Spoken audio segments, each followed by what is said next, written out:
Hello बच्चों, हमारे YouTube channel पे आपका स्वागत है। यह कक्षा 10 का मॉडल पेपर है बेटा। आप लोगों को इसको करना है और यह वीडियो देख रहे हैं तो पेन और कापी लेकर ज़रूर बैठें और वीडियो को देखें और जितने भी क्वेश्चन हो बेटा उसको जिस तरह से हम सॉल्व कर रहे हैं उसी तरह से ठीक बोर्ड परीक्षा में आपको सॉल्व करना है, उसी तरह से भी लिखना ही है आपको। तो हम आज स्टार्ट करते हैं मॉडल पेपर कक्षा 10 का गणित अखंड अबहुविकल्पीय प्रश्न। तो स्टार्ट करते हैं बच्चों। देखिए सबसे पहले लिखा है किन्हीं दो संख्याओं का एलसीएम 60 तथा एचसीएफ 3 है। एक संख्या 12 है तो दूसरी संख्या होगी। तो इसमें कौन सा ऑप्शन सही है, इसको किस प्रकार से करेंगे। तो सबसे पहले यहाँ पे हम स्टार्ट करते हैं। तो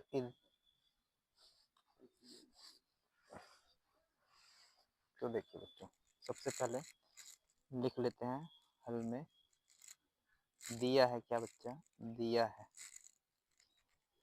है एलसीएम 60, एचसीएफ आपका दिया गया है 3। एक संख्या जो है वो कितना है भाई 12 और दूसरी संख्या आपको मान लेना है एक्स है। तो हम फॉर्मूला पढ़ें बेटा इन दोनों का। एलसीएम गुणे एचसीएफ बराबर ए गुणा बी, मतलब पहली संख्या गुणित दूसरी संख्या। तो एलसीएम हमारे पास कितना है 60, एचसीएफ 3 है, ए की वैल्यू हमारे पास 12 है और ए बी की वैल्यू हमें नहीं मालूम था तो एक्स मान लिए थे। अब ये दोनों गुणा में ये गुणा इधर जाएगा तो भाग में हो जाएगा। इस तरह से डायरेक्ट काट सकते हैं। 12 कम 12, 12 25 60, तो 5 या 15 हो जाएगा। तो कितना हो जाएगा 15। और ये जो एक्स की वैल्यू है वो कितना आ जाएगा आपका 15 आ जाएगा बेटा। तो इस तरह से आपको लिख लेना है। इसमें ऑप्शन नंबर इसका बी करेक्ट रहेगा। अगला क्वेश्चन दिया गया है एक शून्योत्तर परिमेय संख्या और एक अपरिमेय संख्या का गुणनफल होता है। तो हमेशा याद रखिए बेटा कि परिमेय और अपरिमेय का जोड़ हो, गुणा हो, भाग हो या घटाना हो, वो परिमेय में अगर अपरिमेय से जोड़ घटाना गुणा भाग कर रहे हैं तो वो सदैव ही अपरिमेय आता है। तो इसमें ऑप्शन नंबर ए पहला इज करेक्ट हो जाएगा। तीसरा क्वेश्चन ये है कि रेखा युग्म समीकरण x plus 2y minus 5 is equals to 0 और 4x प्लस 8y माइनस 20 बराबर 0 के हल होंगे। अब हल इसमें पूछा गया कि ये कौन से हल हों, केवल एक अद्वितीय हल है, क्या प्रमित से रूप से अनेक हल हैं, या दो हल होंगे या कोई हल ही नहीं होंगे। तो इसको किस तरह से सॉल्व करते हैं चलिए देखते हैं यहाँ पे क्वेश्चन। तो क्वेश्चन नंबर ये तीसरा है। किस तरह से दिया गया है, सबसे पहले हम लिखेंगे दिया है हमारे पास एक्स प्लस 2y माइनस 5 बराबर 0। इसको तुलना कर लेते हैं a1x plus b1y plus c1 is equals to 0। a1 की वैल्यू मिल जाएगा आपको 1, इसका कुछ नहीं है इसके सामने तो यहाँ पे कोएफिशिएंट है, मतलब गुणांक 1 होता है हमेशा। b1 का वैल्यू कितना दिया है भाई 2, c1 की वैल्यू कितना दिया है माइनस का 5। इसी प्रकार से दूसरा क्या दिया गया हमारे पास 4x प्लस 8y माइनस 20 बराबर 0। तो यहाँ पे भी तुलना करेंगे a2x plus b2y plus c2 is equals to 0। a2 की वैल्यू हमारे पास 4 आ जाएगा, b2 की वैल्यू हमारे पास आ जाएगा 8 और c2 की वैल्यू आ जाएगा हमारे पास माइनस का 20।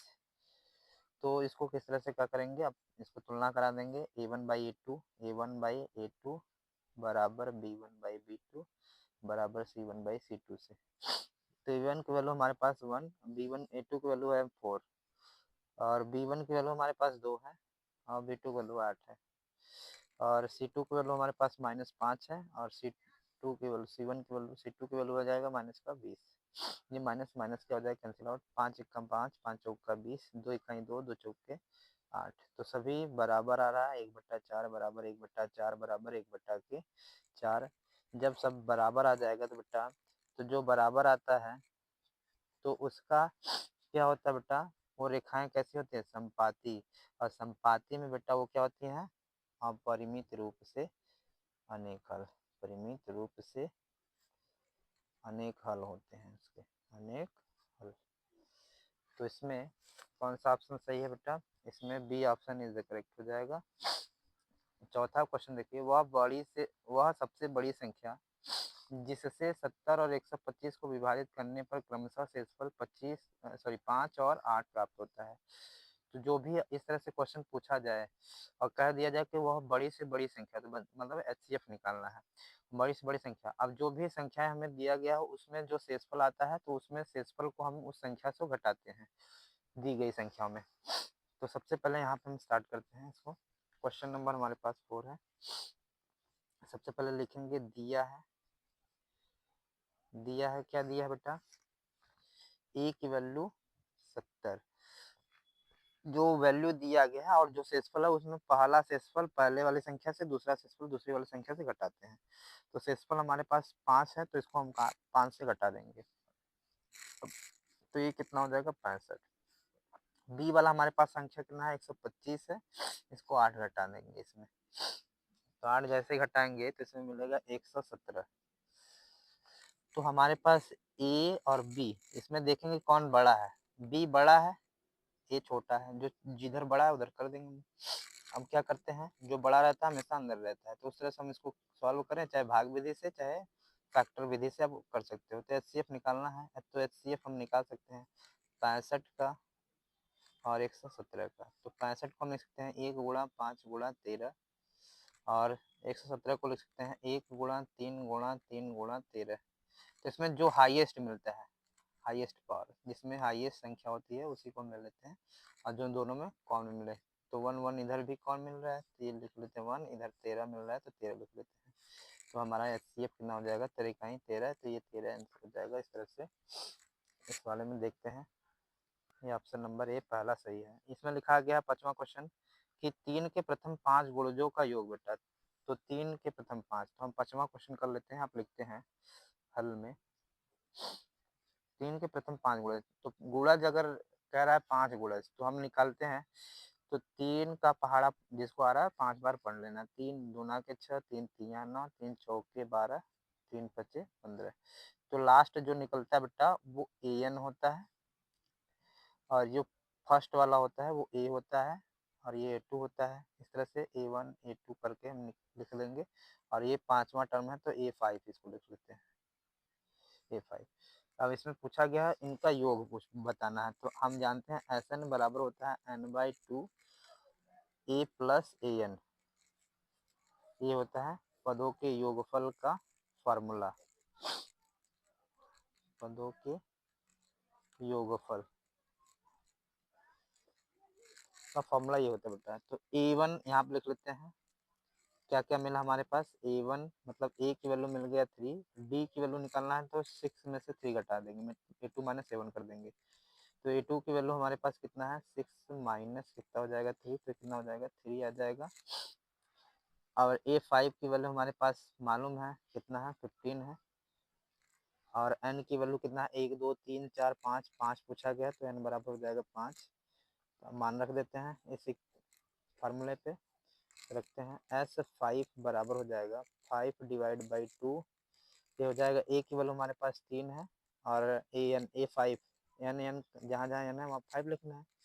तो A5 की वैल्यू कितना हो जाएगा हमारे पास? 15 हो जाएगा। यहाँ पर लिखते हैं 15। अभी इन दोनों को ऐड कर देंगे, 15 3 कितना हो जाएगा? 18, और ये हो जाएगा 5 बटा के 2, 2 9 18 9 हो जाएगा। तो S5 की वैल्यू आपका निकल जाएगा 5 9 45, 45 निकल जाएगा बेटा। तो 45 आपका क्या हो जाएगा आंसर? इसमें देखो ए ऑप्शन इज करेक्ट हो जाएगा। छठवां इसी प्रकार से हम देखते हैं बेटा, लिखा गया है द्विघात समीकरण 2x² माइनस 4x प्लस 3 बराबर 0 के बारे में निम्न कथनों पर विचार कीजिए। क्या है ये, किस तरह से किया जाता है? तो ये इसको कैसे करेंगे, देखो सबसे पहले करते हैं छठा प्रश्न। तो छठा प्रश्न में दिया गया हमारे पास 2x² माइनस 4x प्लस 3। जब भी ये दिया जाता है तो इसमें डिस्टिंक्ट निकालते हैं, मतलब विविक्त कर निकालते हैं तुलना करके। तो यहाँ पर लिखते हैं पहले ax² plus B x plus C is equals to 0 होता है, तो यहाँ पे 0 कर लेते हैं। यहाँ पे 0 दिया है। ए की वैल्यू मिल जाएगा हमारे पास 2, और बी की वैल्यू मिल जाएगा -4, सी की वैल्यू मिल जाएगा 3। तो आप विविक्तकर के बारे में कुछ जान लीजिए, हम बता रहे हैं विविक्तकर। विविक्तकर क्या कह रहा है?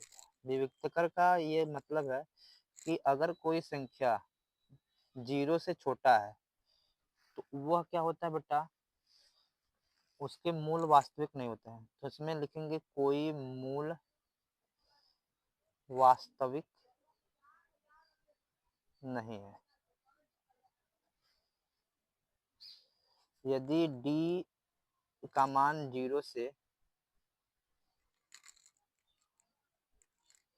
यहाँ पे हमारा ये क्या हो जाएगा, गलत है, इसको हम कर लेते हैं सही से। ये हो जाएगा बेटा, हमें इसको लिख लेते हैं d लेस देन 0। 0 से छोटा रहेगा तो उसका कोई मूल वास्तविक नहीं होगा। अगर d की वैल्यू क्या हो जाए, यहाँ पे लिख लेते हैं ये 0, इधर लिख लेते हैं d। यदि d की वैल्यू बड़ा है 0 से तो वह क्या होता है, उसके मूल कैसे होते हैं, वास्तविक होते हैं। मूल कैसे होती है, वास्तविक और भिन्न होता है, मूल भिन्न होता है। यदि d की वैल्यू 0 के बराबर आ गया तो मूल तो वास्तविक होगा ही होगा, वास्तविक होगा ही होगा, साथ साथ वह बराबर भी होगा, बराबर। तो इसमें चेक कर लेते हैं, लिखते हैं डिस्टेंस का फॉर्मूला b² - 4ac बराबर 0 करके। तो यहाँ पे b की वैल्यू हमारे पास कितना हो जाएगा, -4, स्क्वायर है तो स्क्वायर ऑफ -4 इंटू a की वैल्यू हमारे पास 2 है, c की वैल्यू हमारे पास 3 है, 3 लिख लेते हैं बराबर 0 कर लेते हैं। ये कितना हो जाएगा, 4 चौका 16, अब ये हो जाएगा 4 दूना 8 3 24 हो जाएगा, ये 0 हो जाएगा। और 24 में 16 घटाएंगे तो कितना हो जाएगा, -8, जो कि 0 के 0 से कम है, छोटा है। मतलब इसमें कहने का अर्थ क्या है, 0 से छोटा क्या है, d है। तो जो 0 से छोटा है उसके लिए कोई मूल वास्तविक नहीं है। तो कोई मूल वास्तविक कौन सा नहीं है बेटा, इसमें ऑप्शन नंबर 2 इज करेक्ट हो जाएगा, मूल वास्तविक नहीं है और ये 0 से कम भी है। तो हम पहला इसमें लगा सकते हैं कि इसमें फर्स्ट में दिए गए समीकरण के विविक्तिकर 0 से कम भी है और मूल वास्तविक भी है, ये दोनों सही है। तो मतलब ये पहला ऑप्शन सही हो जाएगा। तो इसमें लिखा गया 7वां क्वेश्चन बेटा आपका, AOBC एक आयत है जिसमें 3 शीर्ष, एक दिया गया है पहला 0,3, दूसरा दिया गया है 0,0, तीसरा दिया है 5,0। इसका विकर्ण पूछा गया। तो विकर्ण कैसे निकालेंगे बेटा, सबसे पहले ऐसे डायग्राम बना लेंगे इस तरह से। इसमें दिया गया हमारे पास, यहाँ पे पॉइंट दिया गया 0,0, अब यहाँ पे 0,3 दिया गया है, मतलब वाई अक्ष पे 0,3, यहाँ पे मान लेते हैं 0,3 है। अगला हमारे पास कितना दिया है, 5,0, तो मान लीजिए यहाँ 5,0 है। तो इस तरह से हम लिख लेते हैं 5,0, यहाँ पे हो जाएगा हमारा 0,3। तो हमारे पास ये है पॉइंट ए है, ये ओ पॉइंट है, ये है बी पॉइंट। ए बी के बीच का डिस्टेंस निकालना है इन दोनों का, विकर्ण हाइपोटेनियस। तो इस तरह से हमारा ये अगला हमारा पॉइंट होगा, ये पूछा गया है, तो मतलब ये विकर्ण पूछा गया है, ये हाइपोटेनियस की वैल्यू। तो हम निकाल लेते हैं इसमें, ये सी पॉइंट होगा। अब सी पॉइंट क्या है नहीं मालूम है, इसको चेक कर लेते हैं। तो सबसे पहले लिखते हैं यहाँ पे लिखेंगे डिस्टेंस फॉर्मूला, दो बिंदुओं के बीच की दूरी d बराबर होता है √x2 - x1 का whole square plus y2 - y1 का होल स्क्वायर। तो यहाँ पे इसको x1 y1 x2 y2 मान लेते हैं।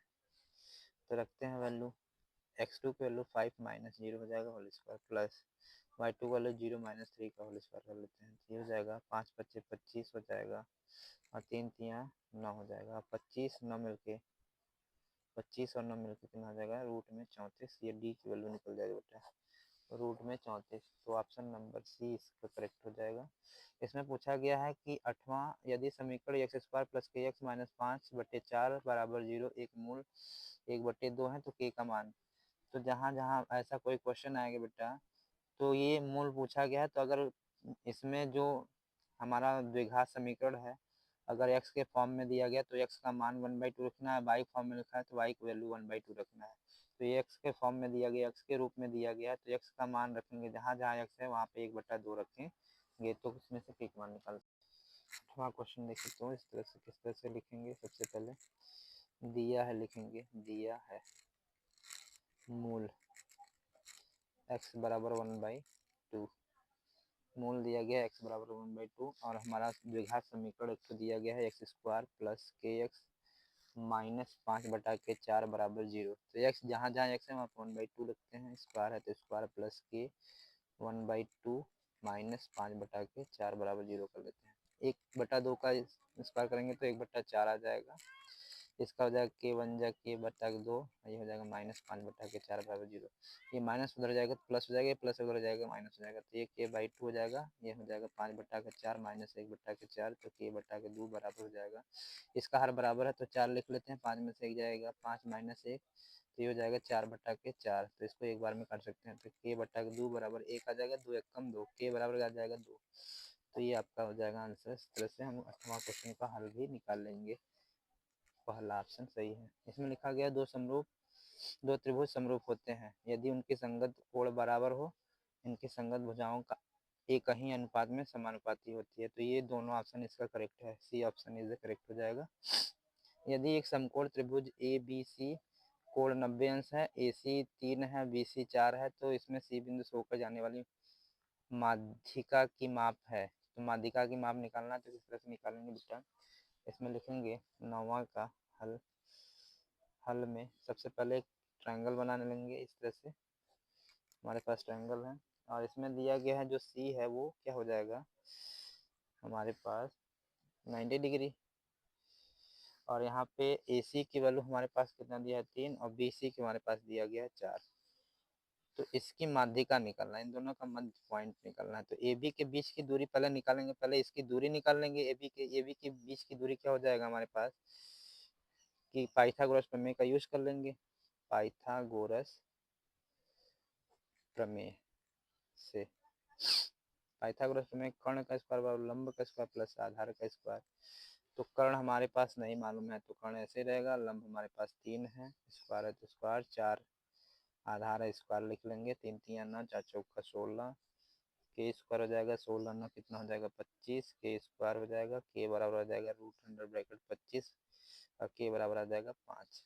तो इसका हमारे पास डिस्टेंस आ जाएगा 5। अब हमें माध्यिका निकालना है इन दोनों के बीच की, तो माध्यिका ए बी बराबर हो जाएगा, यहाँ कोई पॉइंट मान लेते हैं सी, अरे सॉरी डी मान लेते हैं, तो ए डी हो जाएगा। ए डी अगर निकालना है ए डी की वैल्यू, तो ये ए बी की आधा हो जाएगा, तो ये 5/2 बराबर हो जाएगा ए डी। तो इसमें लिख लेते हैं इस तरह से डॉटेड लाइन करके, 5/2 का आधा कितना हो जाएगा 2.5, तो ये हो जाएगा हमारा answer A D 2.5।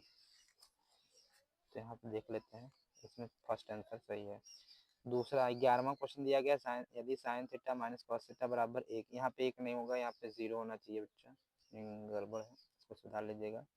Sign theta minus cos theta बराबर 0, तो साइन के पावर 4 थीटा प्लस कॉस के पावर 4 थीटा का मान होगा। तो इसको किस तरह सॉल्व करेंगे, चलिए देखिए 11वां। सबसे पहले लिख लेना है क्या मिला हमें, दिया है हल में, सबसे पहले दिया है क्या कि sine theta minus cos theta is equals to 0, और पूछा क्या गया है क्वेश्चन मार्क में, साइन के पावर 4 थीटा प्लस कॉस के पावर 4 थीटा। तो साइन थीटा यहाँ पे माइनस है, ये उधर जाएगा तो क्या हो जाएगा प्लस कॉस थीटा। अब दोनों पक्षों में कॉस थीटा से क्या करेंगे डिवाइड कर लेंगे, तो कॉस थीटा से जैसे डिवाइड कर दो कॉस थीटा कट जाएगा, साइन थीटा बटे कॉस थीटा को लिख सकते हैं tan थीटा बराबर 1 लिख सकते हैं। अब tan थीटा इसके बटा 1 मान लेंगे, तो ये लंब बटे क्या हो जाएगा आधार, तो लिख लेते हैं पाइथागोरस में प्रमेय बना लेते हैं। तो ये लंब हो गया, आधार 1 हो गया, ए बी सी लिख लो। तो यहाँ पे लिखेंगे पाइथागोरस प्रमेय से, पाइथागोरस प्रमेय से तो कर्ण का स्क्वायर बराबर लंब का स्क्वायर प्लस आधार का स्क्वायर, कर्ण का स्क्वायर बराबर लंब हमारे पास 1 का स्क्वायर, आधार भी 1 ही है, स्क्वायर कर लेंगे। कर्ण का स्क्वायर बराबर 1 का स्क्वायर करेंगे तो 1 आएगा, फिर 1 का स्क्वायर करेंगे तो 1, कर्ण का स्क्वायर बराबर 1 1 कितना हो जाएगा 2 हो जाएगा, तो के स्क्वायर बराबर के को रूट में लिख देंगे, के बराबर आ जाएगा रूट में 2, के इसकी वैल्यू आ जाएगा रूट में 2। तो पूछा क्या गया है साइन 4 थीटा मतलब क्या होता है लंब बटे कर्ण, तो लंब हमारे पास 1 है, कर्ण हमारे पास रूट 2 है, इसके पावर 4 है तो 4 प्लस आधार बटे कर्ण, आधार 1 है और रूट 2 इसमें लिख लेते हैं, कर्ण पावर 4 है तो 4 लिख लेते हैं।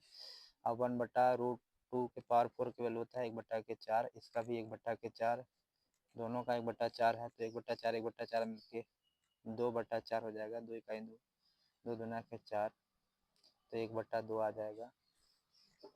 तो इसमें का आंसर 11वां का बच्चा एक सी ऑप्शन इज करेक्ट हो जाएगा। इसमें पूछा गया है, इसमें गड़बड़ से ये 2a है, ये 2a है, साइन 2a बराबर 2 साइन है। 12वां क्वेश्चन दिया गया है साइन 2a बराबर 2 साइन है तब सत्य होगा जबकि a का बराबर होगा, तो कब सत्य होगा इसको चेक कर लेते हैं। 12वां क्वेश्चन लिखा गया साइन 2a बराबर 2 साइन a। अब हम निकालते हैं a की वैल्यू क्वेश्चन मार्क करके, साइन 2a बराबर होता है 2 sine a, 2 sine A into cos A, formula होता है यहाँ पे भी 2 साइन ए हो जाएगा। अब 2 साइन ए से 2 साइन ए कैंसिल आउट हो जाएगा एक बार में, तो ये कॉस ए बराबर हो जाएगा 1, और कॉस ए बराबर कॉस 0 अंश की वैल्यू 1 होता है तो यहाँ पे लिख लेते हैं 0, कॉस से कॉस कैंसिल, ए बराबर आ जाएगा 0 डिग्री, तो 0 डिग्री पर साइन 2a और 2 साइन ए बराबर होगा बेटा। तो 0 कहाँ है हमारे पास, इसको लिख लेते हैं 0, ऑप्शन पहला सही है। 13वां क्वेश्चन है 4 साइन थीटा बराबर 3 और साइन तो इसमें लिखा गया 4 sign theta minus cos theta बटा के 4 sine theta plus cos theta बराबर है, तो इसको चेक कर लेते हैं बेटा किस तरह से सॉल्व करिए। 13वां क्वेश्चन देखिए बच्चों, तो लिखा 4 tan थीटा बराबर 3, पूछा क्या गया है हमारे पास कि पूछा गया 4 sign theta minus cos theta बटा क्या हो जाएगा 4 sine theta plus cos theta, तो इसको हम लिख लेते हैं tan थीटा बराबर हो जाएगा, इधर गुणा इधर जाएगा क्या हो जाएगा भाग में 3/4 हो जाएगा। इस क्वेश्चन को किस तरह से सॉल्व करेंगे, दोनों पक्षों में क्या करेंगे cos थीटा से ऊपर नीचे अंश व हर में डिवाइड कर देंगे, तो एकदम सरल हो जाएगा, tan थीटा में चेंज हो जाएगा, तो इसमें लिख लेते हैं 4 साइन थीटा बटे cos थीटा, इधर भी cos थीटा बटे के cos थीटा, और इधर भी हो जाएगा 4 साइन थीटा बटे cos थीटा, ये भी हो जाएगा cos थीटा बटे cos थीटा, ये कैंसिल आउट हो जाएगा एक बार में, तो हो जाएगा 4 tan थीटा प्लस यहाँ माइनस का 1 हो जाएगा, नीचे 4 tan थीटा प्लस का 1 हो जाएगा। अब मान रखते हैं तो 4 tan थीटा की वैल्यू 3/4 माइनस 1/4, 3/4 प्लस का 1, अब 4 से 4 कैंसिल ऊपर नीचे से, तो यहाँ बचेगा 3 1 माइनस 1, इधर बचेगा 3 प्लस 1, 3 में से 1 जाएगा 2 बचेगा, 3 1 4 हो जाएगा, तो 2 1 2 2 4, 1/2 आंसर हो जाएगा इसका, तो इसमें option number C is correct हो जाएगा। 14वां क्वेश्चन देखिए, इसमें लिखा गया है sec A plus tan A other bracket में 1 माइनस साइन ए का मान होगा, सरल समीकरणों के प्रयोग से करना है, इसमें बताया गया है। 14वां क्वेश्चन देखिए किस तरह सॉल्व करेंगे हम हल में, तो सबसे पहले लिखेंगे सेक A plus tan A other bracket में दिया गया 1 माइनस साइन ए, सेक ए को लिख सकते हैं 1/cos ए प्लस tan ए को लिख सकते हैं साइन ए बटा cos ए, एक ब्रैकेट में दूसरे ब्रैकेट में 1 माइनस साइन ए। अब भाई हर बराबर है, ऊपर का ज्यों का त्यों लिखा जाएगा 1 प्लस साइन ए, नीचे लिख लेते हैं cos ए, एक ब्रैकेट में 1 माइनस साइन ए। अब ये एक क्वेश्चन में प्लस बी, दूसरे क्वेश्चन में माइनस बी, मतलब ए स्क्वायर माइनस बी स्क्वायर का सूत्र हो जाएगा, तो इसको किस तरह से करेंगे 1 का स्क्वायर करेंगे 1 आएगा, और माइनस साइन स्क्वायर ए हो जाएगा बटा क्या हो जाएगा कॉस ए। अब 1 माइनस साइन स्क्वायर ए को लिख सकते हैं कॉस स्क्वायर ए बटा के कॉस ए, तो कॉस से एक कॉस कैंसिल आउट हो जाएगा, तो बचेगा कॉस ए, तो हमारा 14वां का आंसर भी मिल जाएगा cos A, D option is correct हो जाएगा। 15वां देखिए, यदि त्रिज्या r सेंटीमीटर वाले एक वृत्त के त्रिज्यखंड का कोण थीटा है तो त्रिज्यखंड का क्षेत्रफल पाई r स्क्वायर थीटा बटा के 360। पहला आंसर इसका सही हो जाएगा। 16वां क्वेश्चन देखिए, एक सुराही निम्नलिखित का संयोजन है। सुराही जब भी बनेगी बेटा एक गोले और एक बेलन से बनता है। पहला ऑप्शन जैसे करेक्ट हो जाएगा। 17वां दिया है 1 से 10 तक के धनात्मक विषम संख्याओं का माध्य। विषम संख्या का माध्य निकालना है तो बेटा इस किस तरह से करते हैं क्वेश्चन। तो लिखते हैं 17वां का सबसे पहले 1 से 10 तक का विषम संख्या हल में। तो विषम संख्या आप लिखेंगे, विषम संख्या हमारे पास क्या क्या है। विषम संख्या में हमारे पास 1 है, 3 है, 5, 7, 9 है। तो 9 है तो इसका माध्य निकालना है। तो माध्य का फॉर्मूला होता है कुल पदों का योग बटे कुल पदों की संख्या। तो हमारे पास कुल पद कितने हैं, 1, 3, 5, 7, 9। 1, 3, 5, 7, 9 सबको ऐड कर देना है। और कितने पद हैं हमारे पास, 3, 2, 5 पद हैं, 5 लिख लेते हैं।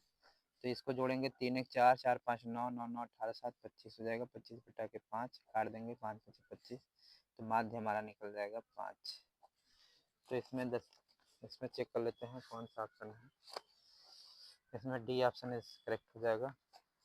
तो इसमें देखते हैं बेटा हमारे पास 18वां क्वेश्चन पूछा गया है कि आंकड़ों 13, 15, 16, 17, 19, 20 की माध्यिका होगी। तो इसको हम किस तरह से करेंगे, चलिए देखते हैं 18वां क्वेश्चन। 18वां क्वेश्चन करने के लिए सबसे पहले हमें क्या करना पड़ेगा। तो देखिए विषम संख्या का माध्य का फॉर्मूला होता है बेटा n/2 प्लस 1वें पद का मान। और सम संख्या का माध्य निकालना होता है तो उसके लिए फॉर्मूला होता है n/2वें पद का मान प्लस n/2 प्लस 1वें पद का मान डिवाइड बाई सबके 2। तो इस तरह से हम इस क्वेश्चन को हल करेंगे। तो इसमें हम क्वेश्चन को देखेंगे कितना अंक है हमारे पास, 1, 2, 3, 4, 5, 6 अंक है। तो 6 अंक है मतलब सम संख्या आ गया। तो नीचे वाला फॉर्मूला लगाएंगे इसमें। तो लिखेंगे सबसे पहले जहाँ जहाँ n है वहाँ पे 6 लिखेंगे। 6 बटा के 2 वे पद का मान प्लस फिर लिखेंगे 6 बटे 2 प्लस 1 वे पद का मान डिवाइड बाई सबके 2। तो इसको काट देंगे, 2, 3, 6, ये 3 वे पद हो जाएगा मान प्लस ये 3, 1, 4 हो जाएगा 4वें पद का मान डिवाइड बाई सबके 2 हो जाएगा। अब देखते हैं 3वें पद कितना है दिया गया है, 1, 2, 3, तीसरे पद 16 है, चौथे पद 17 है। तो 16, 17 लग देंगे, 16 प्लस 17 बटा के 2, 16 और 17 जोड़ेंगे 33 हो जाएगा बटा के 2 हो जाएगा। तो ये आपका क्या हो जाएगा, माध्य का आंसर हो जाएगा। इसमें देखते हैं 33 बटे के 2, C option is the correct हो जाएगा। 19वां दिया गया है यदि प्रेक्षणों का माध्य 27 बहुलक कितना दिया 45 तो माध्यिका होगी। तो इसके लिए एक फार्मूला है बेटा, हम बता रहे हैं आपको। 19वां माध्यिका, 3 माध्यिका बराबर बहुलक प्लस 2 माध्य, ये फार्मूला होता है। तो इसमें दिया क्या क्या दिया गया है बेटा, इसमें देखो दिया गया है माध्य दिया है 27, बहुलक दिया है 45। तो लिखते हैं 3 माध्यिका, बहुलक कितना दिया है हमारे पास, दिया गया है 45 और माध्य कितना दिया गया है 27। लिख लेते हैं 27। तो 45 प्लस 27 बना के 54, ये हो जाएगा 3 माध्यिका। तो 45 54 जोड़ेंगे तो 99, लिखेंगे 3 माध्यिका। 3 से काट देंगे 33 99, तो ये माध्यिका जो निकल जाएगा बेटा आपका वो निकल जाएगा 33। तो इसका आंसर हो जाएगा 33। तो इसमें देख लेते हैं बी ऑप्शन इज करेक्ट हो जाएगा। जब एक पासे को फेंका जाता है 3 से छोटी एक विषम संख्या आने की प्रायिकता है। तो 3 से छोटी एक विषम संख्या क्या हो सकती है, 3 से छोटी एक विषम संख्या केवल 1 है। तो 1 बटा के क्या हो जाएगा 6। तो ये आपका आंसर इज करेक्ट हो जाएगा। इस प्रश्न का पूरा आंसर अगर देखना चाहते हैं तो हमारा एक चैनल है इंडियन सूरज सर पे, आप जाके देख सकते हैं, या फिर इंडियन सूरज सर पे देख सकते हैं, या फिर सूरज सर मिर्ज़ापुर पे आप खंड ब का पूरा प्रश्न हम कमेंट करेंगे तो हम आपको बना के दे देंगे।